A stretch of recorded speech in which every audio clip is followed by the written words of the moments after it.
Yeah, great college basketball game. I'm going to give Michigan State a lot of credit. They were very good today, very, very good. And we expected that with their reunion, with coming off a loss, and great environment, as good as we've seen. So my hat's off to Tom and their group. But felt like we had shoot it, drives it, turns it over.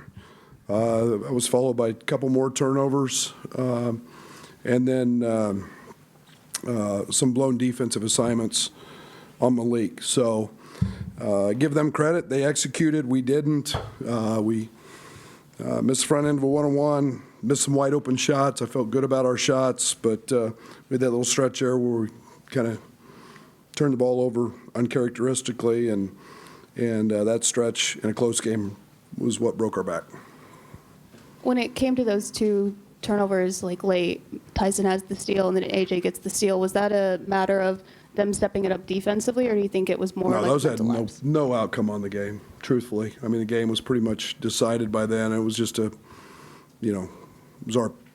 turnovers that happened before that when we had the lead allowed them to do that. But that broke that open. We gave them 100 points in transition, which we usually don't do, and I think 23 in transition off those. But those are plays we've made all the time, and they just didn't guard us, and we just still tried to throw it to them. Brad, were there some similarities between the end of this game and the end of your last game where you lost a late lead? Not really. We missed shots. Maybe that's it. That was a completely. I think the other thing was in that game we gave up a couple of really hard contested shots, where this one was pretty much just soft and ones with Malik on the post, but it was us turning it over today that did us in. And while I still have the mic, have you ever seen a technical on a player taunting toward the crowd, as you did today? I'd have to think about that a little more than. I don't know. They've just told me that it was a major league point of emphasis. I was frustrated because in the first half their kids screamed at our bench. That's part of the game. I won't get in my tangent, but we make the game no fun. So. You mentioned the sequence there with Malik. I guess what happened on those post ups that he had? We let him catch it. 90% of the game, we didn't let him catch it. We just sat behind him. I mean, they have a five-man. They don't have a five-man who can shoot. Coleman's sitting right behind him in the back of the, right there to cover it up, and we just let him catch it, and then we committed fouls on top of it, which, were not very smart. Brad, Michigan State shot twice as many free throws tonight as it did Tuesday, made 5 more than you attempted.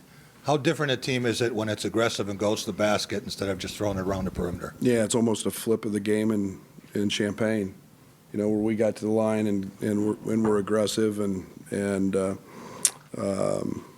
but some of them are, I think we're one of the top teams in the country in fewest fouls committed. So give them all the credit. They were obviously the aggressor. You're a passive, soft team when you're fouling. And obviously we fouled a lot today, so we were pretty passive.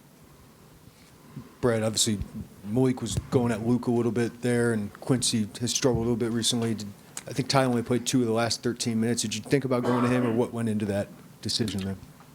A lot of things. Offense, what goes on. I mean, at some point, it's just doing your job. They did their job the entire night, and for most of it. I was really good with Malik trying to shoot hard twos, but we had Coleman sitting back there, and I mean there was no place for him to go, and it just, again, a lot of factors go into those decisions.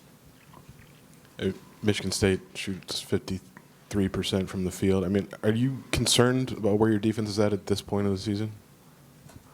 I would like it to be better. I mean, again, it's going to be that way when you give up 23 points in transition off turnovers, and it's going to be that way You know, we probably blew 3 or 4 switches tonight as well, but the defensive mistakes are what we've got to clean up. Thank you. Oh, I had one more question for you, Brett. There were, I think, 16 lead changes and 15 ties in this game. And that's kind of been the story in a lot of games in the Big Ten this year. What separates teams in those moments? Zach Edey? I mean, you want an honest answer? I mean, it's, you know, it's what we're all equal. We all have really good players, we have really good coaches, and we have great venues. And a lot of times it's no different than us figuring out how to win the last one in overtime. It's, you know, us having the ball with a last-second shot at Northwestern, you know, to win. And it's, you know, 75% of the games are going to be 2 possessions because everybody's equal. Everybody's got the same, and it becomes toughness, and it becomes grit, and it becomes a mental toughness and focus, and that usually decides the game. And, you know, whether it's a rebound, whether it's a free throw, whatever it is, you know, that was a much, much closer game than the final score indicated. But, yeah, it's all those. And that's something that we didn't do very well today. Can I just Brad, that final 7:38, were you more concerned offensively or defensively with where you guys were at and some of the mistakes you had? I wasn't that worried on the defensive side until the very end, until we started giving just post touches. You know, I'm always concerned about making sure we've got the right spacing, making sure we've got guys who can have the ability to make shots. I felt good about putting the ball in Coleman's hands. I felt good about, you know, where we were at with Terrence and the spacing, and it was just, you know, literally, I mean, I can't wait to see the tape when I get on the plane because I want to see the shots, and I don't think there's a bad shot in there. You know, I mean, we had 2 or 3 layups go in and out. We had, you know, I know Luke had 2 go in and out. I mean, Justin's had a drive go in and out. I mean, Terrence had 2 or 3 just clean looks, and I mean, those are shots we're going to shoot. I would let those guys shoot every one of them again. We took 33s. I wish we'd take 40. You know, with the looks we got tonight. Thanks.